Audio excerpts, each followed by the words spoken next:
त्याच्या हाकेला धावून जाणे हेच तुझे ब्रीद आहे.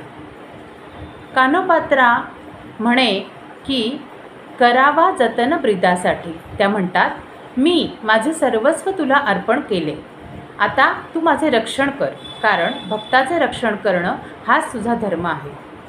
हा अभंग म्हणजे पूर्णपणे शरणागती, आर्थ भक्ती, देवावरील अखंड विश्वास याचे जिवंत उदाहरण आहे. संकटाच्या वेळी माणसाचा खरा आधार देवच असतो, हा संदेश संत कान्होपात्रा आपल्याला देतात. त्यांनी विठ्ठलावर इतका दृढ विश्वास ठेवला की स्वतःचा देहही त्यांनी त्याच्या चरणी अर्पण केला. हा अभंग शिकवतो की भक्ताने कितीही संकट आली तरी श्रद्धा सोडू नये. देव योग्य वेळी आपल्या भक्ताचे रक्षण करतोच करतो. चला तर मग आता आपण या सुंदर अभंगाचा आस्वाद घेऊया.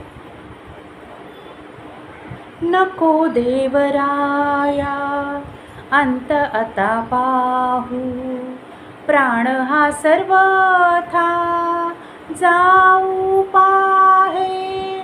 नको देवराया अंत आता पाहू, प्राण हा सर्वथा जाऊ पाहे. नको देवराया हरिणीचे पाडस व्याघ्रे धरियेले, मज लागी जाहले तैसे देवा. नको देवराया अंत आता पाहू, प्राण हा सर्वथा जाऊ पाहे.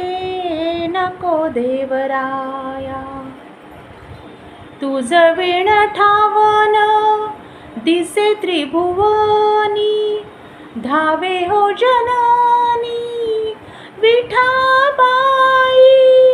नको देवराया अंत आता पाहू, प्राण हा सर्वथा जाऊ पाहे.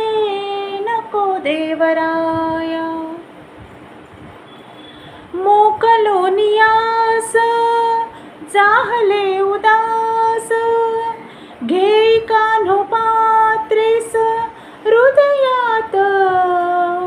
घे कान्होपात्रेस हृदयात.